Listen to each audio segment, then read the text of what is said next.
Di video kali ini, kita akan bahas kenapa averaging up jadi strategi yang lebih baik daripada averaging down.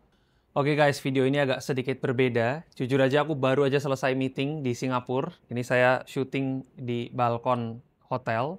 Karena saya ingat ternyata saya ada YouTube. Jadi saya harus bertanggung jawab bikin video ini buat teman-teman semua. Dan hari ini saya tergelitik dengan pertanyaan, kok boleh dong diajarin caranya averaging down. Dan setelah saya lihat-lihat memang averaging down ini somehow menjadi sesuatu hal yang lebih populer. Dan kalau orang averaging up atau beli lebih mahal daripada harga beli dia, itu kita selalu anggap bahwa kita itu kemahalan. Tapi kita akan bahas kenapa hal ini bisa terjadi, dan kita akan bahas juga ternyata averaging down ini bukan strategi yang buruk loh. Actually ini bahkan strategi buat para pemain saham yang sudah berpengalaman, seperti yang nonton video ini yang minimum saldonya pasti di atas 500 juta. Jadi teori mengenai averaging up ini, kenapa orang-orang takut? Karena memang ada nama teorinya, yang namanya adalah anchoring bias. Jadi anchoring bias ini membahas bahwa kalau kita membeli sebuah saham, itu kita menjadi tidak objektif dan membuat kita itu merasa harga yang kita beli ini menjadi sebuah anchor gitu. Anchor atau jangkar bisa dibilang ya. Jadi kalau kita mau beli lebih tinggi, seolah-olah harga kita ini adalah harga yang bagus dan ini adalah kemahalan. Dan kalau kita rugi dalam posisi floating loss, ada pemikiran dari dalam diri kita seolah-olah berharap bahwa ini akan naik lagi. Nah, inilah yang disebut dengan anchoring bias. Ini secara teori kalian itu mengerti, tapi pada kenyataannya dan pada prakteknya itu sangat sulit dilakukan. Makanya saya bilang teknik ini itu dilakukan oleh investor yang berpengalaman. Karena biasanya orang-orang yang baru main saham itu akan merasa bahwa kemahalan, saya akan nunggu harganya turun. Biasanya seperti itu. Oke, sekarang kenapa sih averaging up itu perlu? Dalam kalian membeli saham, setelah saya lihat-lihat banyak orang memang yang tidak langsung all in. Jadi misalnya dia punya modal 1 miliar, 1 miliar itu dia akan cicil. Misalnya belinya 200 juta dulu, nanti kalau turun dia pengennya beli lagi 200 juta, dan seterusnya dan seterusnya. Nah, averaging up ini menjadi strategi yang sangat-sangat menarik untuk kamu bisa menyerap semua modalmu. Seperti di video pertama yang aku pernah bilang bahwa investasi itu modalnya harus matters buat kamu.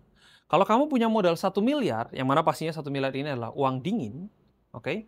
Kalau kamu belinya hanya 200 juta, maka profitmu mau multi-bagger pun itu tidaklah menarik buat kamu.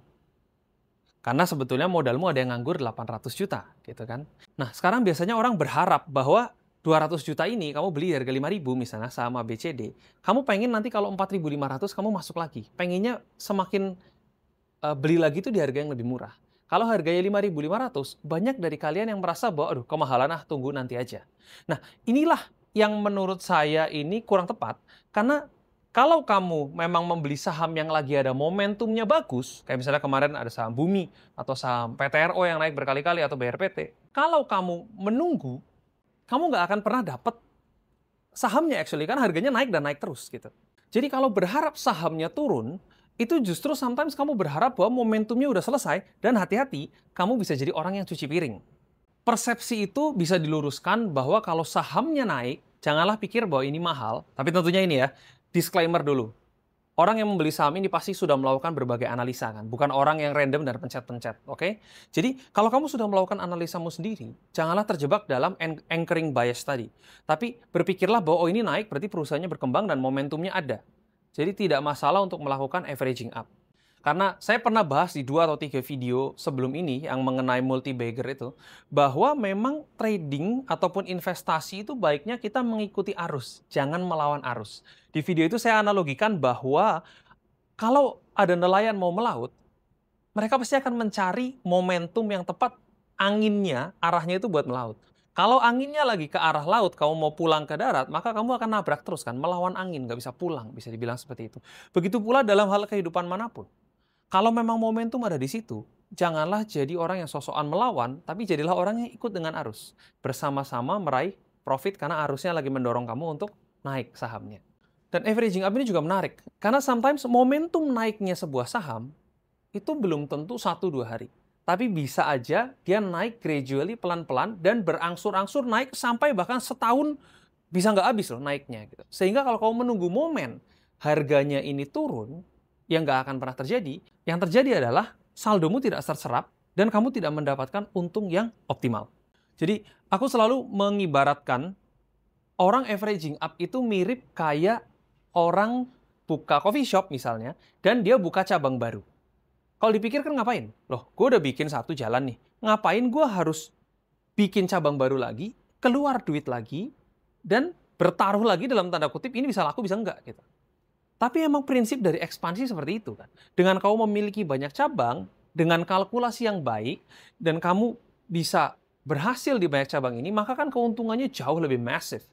Itu yang kamu mau kan sebetulnya. Bukan hanya bikin satu cabang tok. Kamu harus ekspansi. Di dunia saham juga kurang lebih seperti itu. Makanya money management itu penting. Tapi kalau kamu sudah memiliki money management dan kamu sudah punya plan, ya jalani plan itu.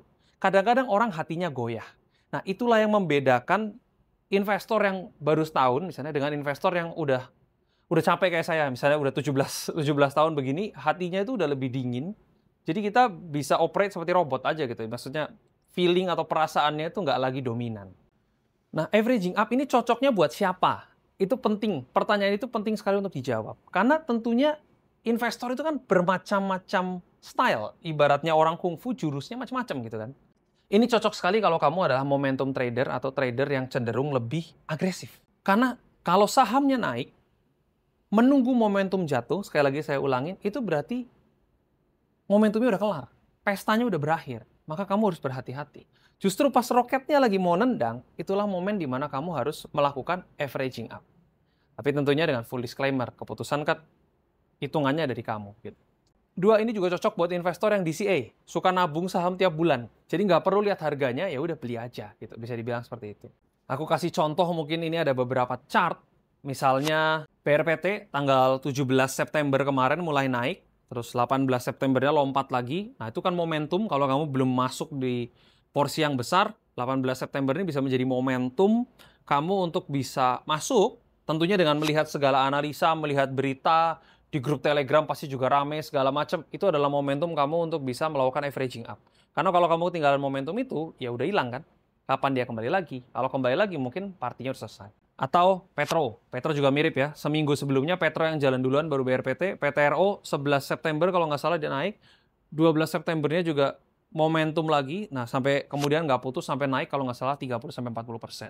Antam 10 April juga kan momentum harga emas naik. Yang orang rebutan emas di mana-mana. Itu juga kan naik sekali. Kalau kamu ragu, tidak melakukan averaging up dan lain-lain, ya udah momentumnya hilang. Atau Bumi 22 September kemarin ya naik kencang sekali. Itu juga kalau kamu nggak sigap meraih momentum, ya nggak kekejar kan, akhirnya hilang. Jadi kalau nggak gercep ya bye-bye udah gitu. Ketinggalan momentum dan menjadi opportunity loss. Ini mirip seperti bisnis apapun. Kalau ada opportunity, kita harus siap meraih opportunity-nya dengan secepat kilat kan. Jebret, langsung berani ambil. Itu yang kadang trader ataupun investor itu geter hatinya gitu. Karena bergulat dengan dirinya sendiri, yakin atau nggak yakin ini akan naik gitu. Makanya penting untuk kita melakukan analisa sehingga kita tuh memiliki percaya diri yang tinggi banget dan benar-benar nggak tergoyahkan ketika kamu berinvestasi. Karena kalau kamu ragu biasanya hasilnya sih rugi gitu. Nah, kalau gitu averaging down ini buat siapa? Kalau saya melihat bahwa averaging down ini cocok banget kalau kamu adalah investor jangka panjang. Terutama yang kamu melihat bisnisnya secara fundamental baik dan lain-lain. Kalau harganya turun, ini adalah kesempatan untuk kamu mengkolek lebih baik lagi kan, lebih tinggi lagi. Okay? Atau cocok juga buat dividen investor. Dividen investor kalau dia menghitung yield, kalau pas harganya turun dan menurut dia hitungannya secara fundamental perusahaan ini baik-baik saja, bahkan growing, itu adalah kesempatan yang gila-gilaan untuk dia bisa membeli. Karena dividen investor ini biasanya dia cenderung melihat yield-nya, berapa persen dia dapatkan per tahun dibandingkan dengan gain-nya. Gain-nya bisa jadi dividen investor dengan modal yang gede terutama nih, dia nggak peduli-peduli amat gitu, karena dia hidup dari dividennya gitu. Atau buat yang DCA, lagi-lagi juga cocok, karena orang DCA biasanya tidak peduli dengan harga yang dia beli, pokoknya tiap bulan dia cicil, karena kan nanti dia akan ketemu average price-nya. Gitu.